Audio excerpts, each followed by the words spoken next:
Hello, and welcome to the On the Couch podcast, the podcast that gives you the view from the therapist chair. I'm your host, John Dennis, a licensed professional counselor. You're listening to OTC Episode 6, a conversation with Alison Pidgeon of Move Forward Counseling.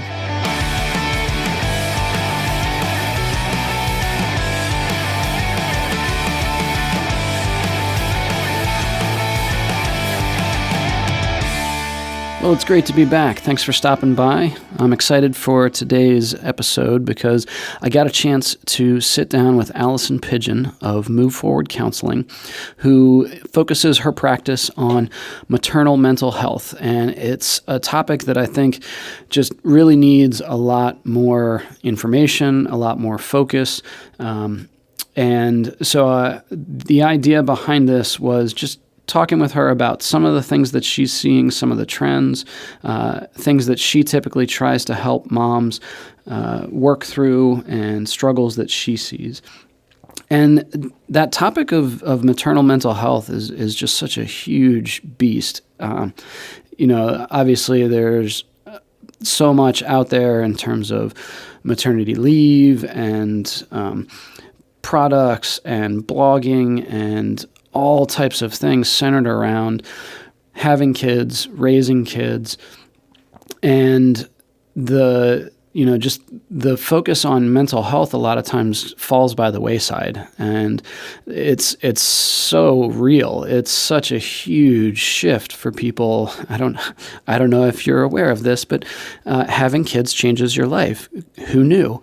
And the pressures around being a mom, being a good mom, everything that goes into that, whether that's, breastfeeding, bottle feeding, formula, activities, and just keeping up with all of the other expectations that society has for moms around, body image and confidence and, killing it, being a boss and in whatever area is yours, whether that's financially or whether that's, the workplace or PTA, any of these things. I mean, there's just so many areas to get lost in the weeds over.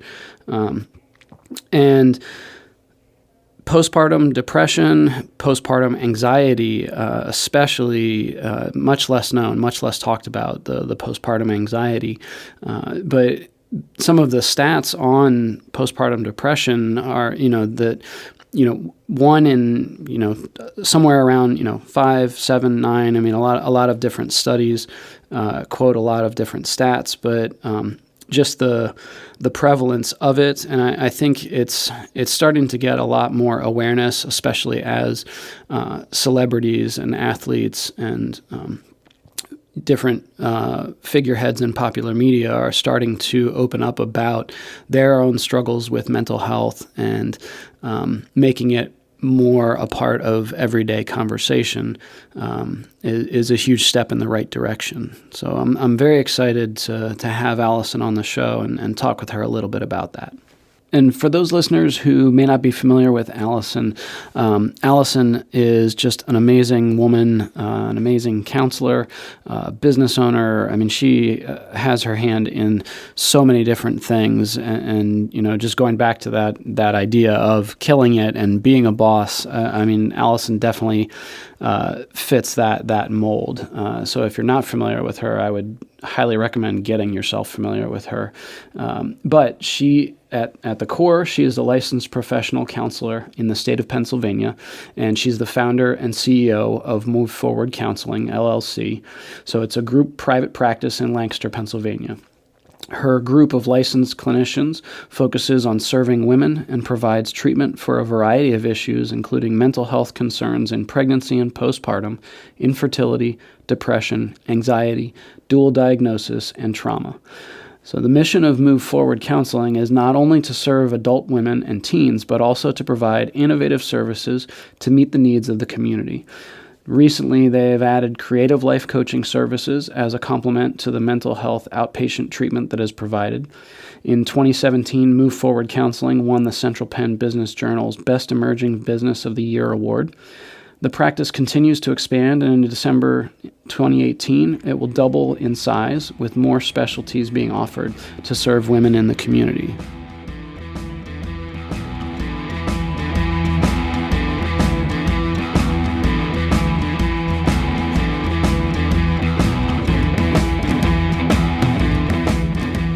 So, Allison, we are thrilled to have you on the podcast today. Thank you. I'm so excited to be here.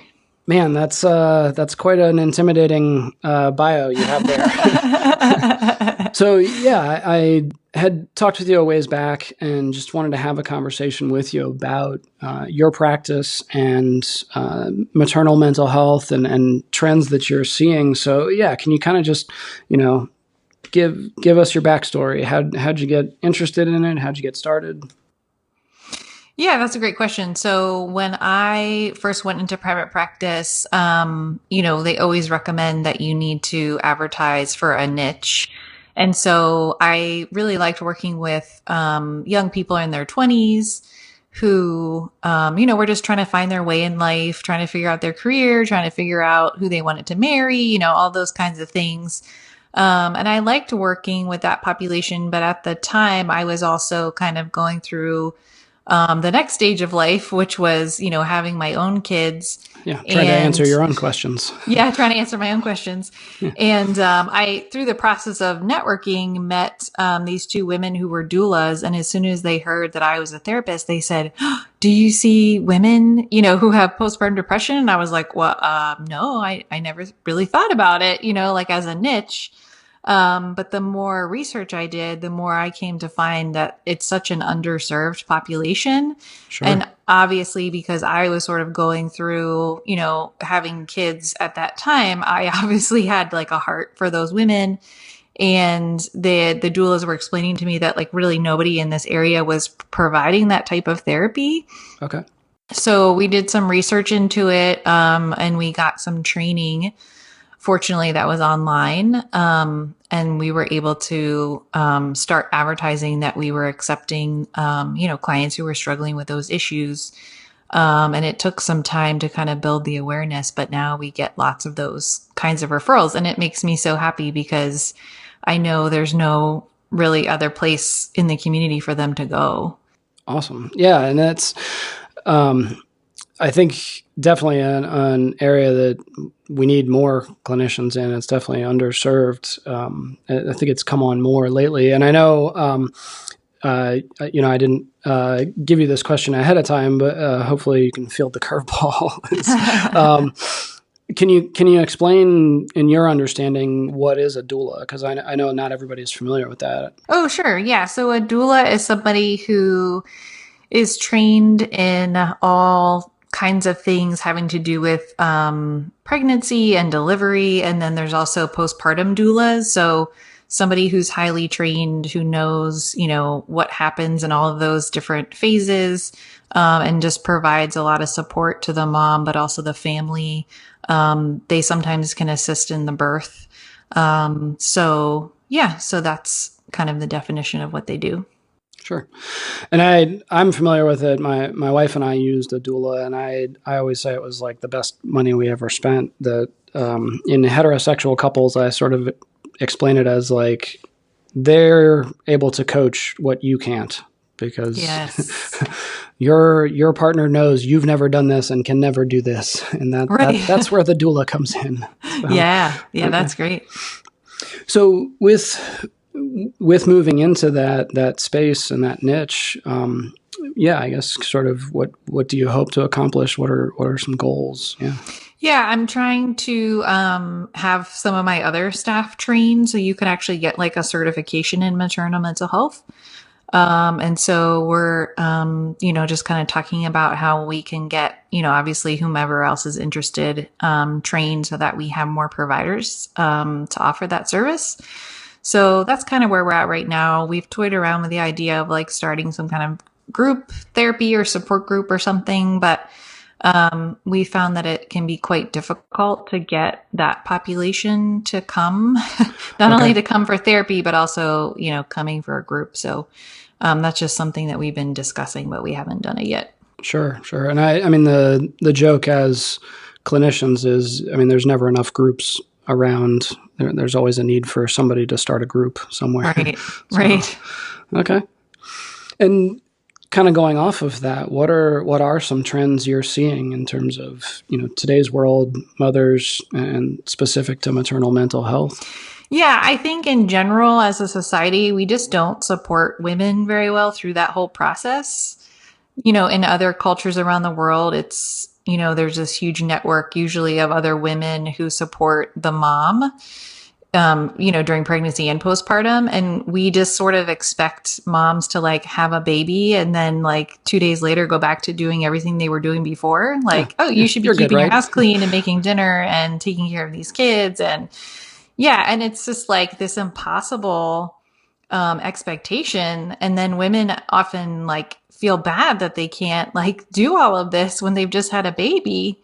Hmm. And so I just think that, in general, we don't do a good job of supporting moms. But I think also like our expectations now of women, balancing the career and the family can also be really unrealistic. And again, another, point of which, makes women anxious or depressed or stressed out or whatever, sort of result that it causes. But I think that's kind of what I see. And, I've experienced that firsthand as well. Like thinking like I needed to do it all when really like I should have just been, taking care of my baby. And as long as I was doing that, that was plenty.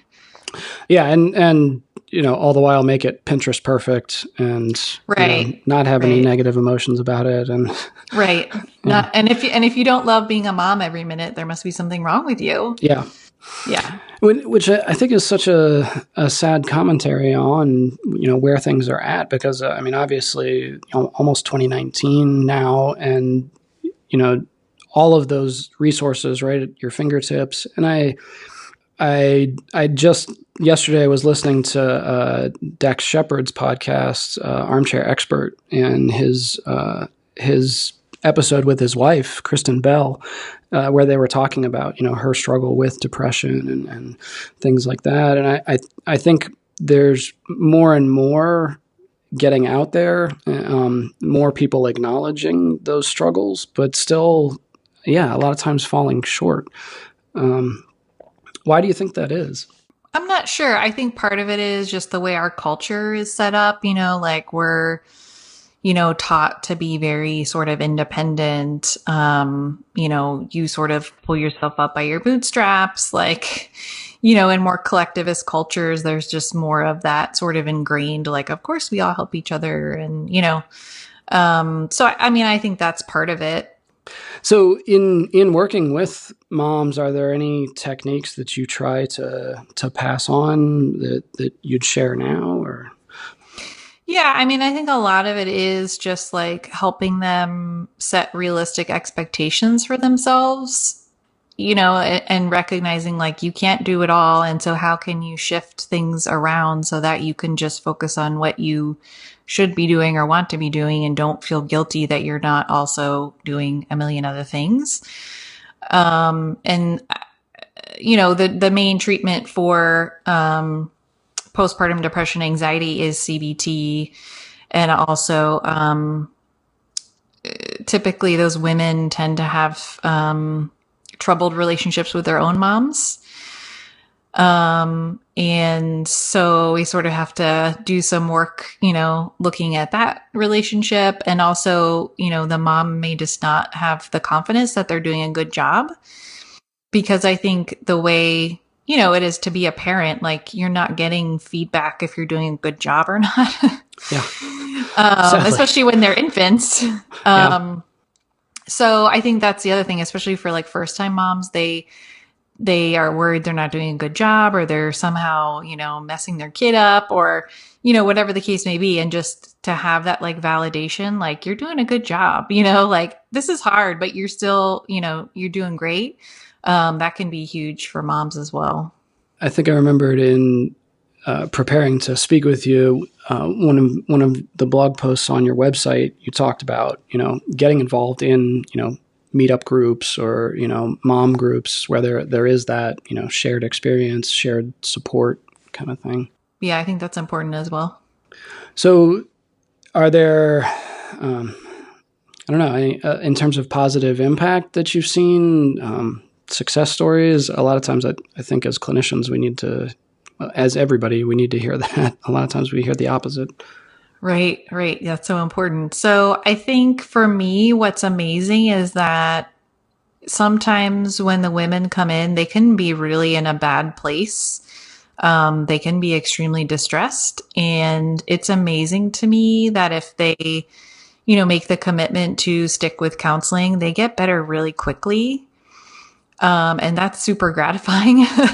Sure. Cause you're like, look, 3 months ago, you could barely, make it through the whole session without crying or like take a shower or whatever. And now like you're coming in here and you're feeling better and you're, back to work or whatever it is. But yeah, it's amazing to me, like how quickly these women get better. And it's gotta be affirming for you on, both ends as the mom and as the clinician. So. Oh, definitely. You're listening to OTC Episode 6 with Alison Pidgeon of Move Forward Counseling. We'll be back in a minute after a brief word from our sponsor.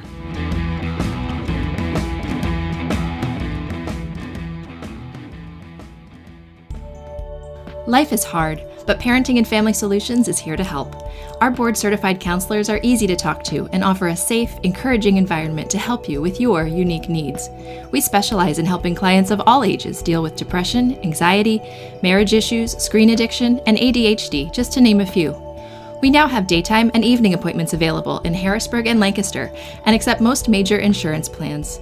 Visit our website to learn more at www.parentfamilysolutions.com or give us a call at 717-602-5560. Let us help you build a stronger family and a healthier you.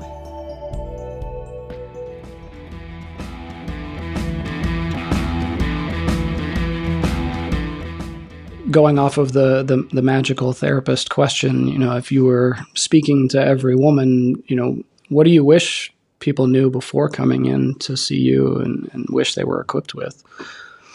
Yeah, I think the biggest thing is just being aware of what the signs and symptoms of postpartum depression and anxiety are, especially anxiety, because we often talk about postpartum depression, but actually the anxiety is much more prevalent than the depression, and doctors don't typically screen for it. I'm so glad you said that. Yeah. So that's something that, like, if you're pregnant, maybe just, quickly sort of look over what are the signs and symptoms that I might be struggling with, postpartum depression or anxiety, and also have your, your partner or whomever, is your important person in your life also look it over too, because you may not realize what's happening, but the people around you probably are going to see that you're struggling. Mm-hmm. And so I think that would just be huge to have that like awareness that like, yeah, this is really common and it could happen. And these are the things to look out for. Okay, sure. On the husband, father end of things, what do you wish spouses knew? Yeah, I think for a lot of women, it's hard for them to ask for help. And so I think I would want the dad to know, like, mom may be struggling and not asking you for help. So you may need to just be very clear with her about like, hey, it looks like you're struggling. Like, tell me how I can help you, because she may not come to you to ask for help. Sure. And sort of that, knowing what signs to look for and being able to get involved. Yeah. So definitely like looking over the signs. And one of the biggest ones is if mom can't sleep. So obviously you're getting woken up in the middle of the night by the baby, all of that kind of stuff. But like if the baby's asleep or otherwise, fine, if mom still can't sleep, that's usually a really big sign that there's a problem. Yeah, that's huge to look for.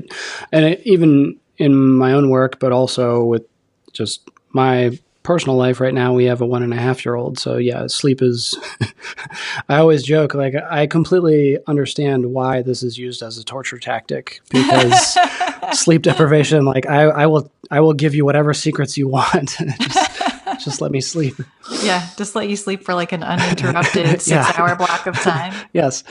And not to continue to plug Armchair Expert, but one of the things he talked about was like, yeah, I feel like, Kristen and I, as, me as Dax Shepard, obviously, the division of labor with a baby is, is it safe to say the more 50-50 you can make that, the better? Yeah. I mean, I think it's hard when moms breastfeed because, like then if the baby's waking up in the middle of the night to be fed, like you're not going to send your husband over there. I mean, unless you've made bottles ahead of time or something, but I always think of the Meet the Parents of the, like, I have nipples, fucker. But yes. So mom is only able to do that job. Right. So I guess you just have to figure out like, okay, if mom's doing that job, maybe dad can totally take over another job.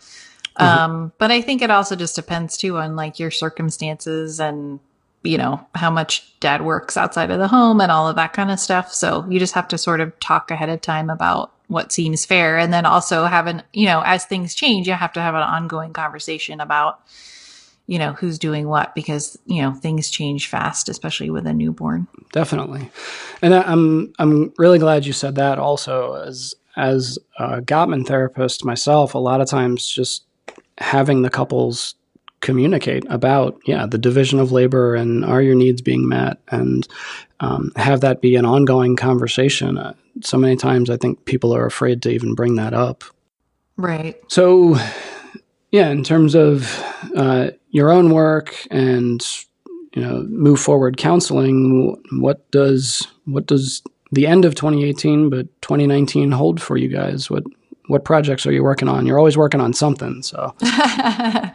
Yeah, so we're going to double in size. I purchased a building that is, I would say, more in the populated area, so to speak, of Lancaster. And so we're going to have 4 offices there. We're going to keep all of the offices we have in our current location. So I'm just in the process of hiring more providers and, looking at hiring people whose specialties is obviously still within serving women, but other things that we don't offer. Like I just hired a EMDR therapist, which I'm really excited about. Oh man. Okay. So I'll interrupt you really quick. So just quick explanation for the unaware EMDR. Oh, so you want me to explain it? I can, or you can. Sorry. You caught me in the middle of about to take a drink of water. No, that's fine. So the EMDR stands for the eye movement desensitization, reprogramming or reprocessing, depending on which R you use. And it is a method of treatment for trauma involving just the natural eye movements and how that acts as a healing process for those traumatic events in our past. That's a very good explanation. There you go. That's very exciting though, because that's not one you see too often. So that's awesome that you brought that on. Yeah, I think it's going to be a really great service to the community for sure. Definitely. Yeah. So we're gonna expand pretty dramatically, and I'm gonna become a landlord. Yeah. That's all going to be quite the adventure. That's awesome. It's exciting for you guys, but also just, like you said, the surrounding Lancaster community and the ways that you can positively impact. So, man. And if people want to connect with you or connect with Move Forward Counseling, where can they find you? Our website is moveforwardlancaster.com. And my email is Alison with 1 L, ALISON at moveforwardlancaster.com. That's the 1 L. That's very important. Yes. 1 L, yes. And I'll just for anybody listening, I'll include that in the show notes so you can check that out. I make sure to put all the links and things like that in. So, Well, thank you so much for being on and just sharing a little bit of what you do in terms of maternal mental health. Like we said, I think that's such a huge offering and something that's definitely needed. It's been interesting to, sort of see your practice grow from not so far, but I'm sort of connected a little bit in terms of the office space there. But yeah, it's I'm always thankful to have you guys as a referral source in the back pocket. So, Oh, thank you. Thanks. I appreciate that. sure. So, in addition, I know you're involved in a lot of other things. Can you share a little bit of one or two others that you're involved in? Sure. So, one of the jobs that I have is actually being a business consultant. I work for Joe Sanok, who started a consulting company called Practice of the Practice. And so, if you're wanting to learn more about the business side of running a private practice, that's an excellent resource. There's a blog, there's a podcast. Occasionally, I do the podcast. Yes, the takeover.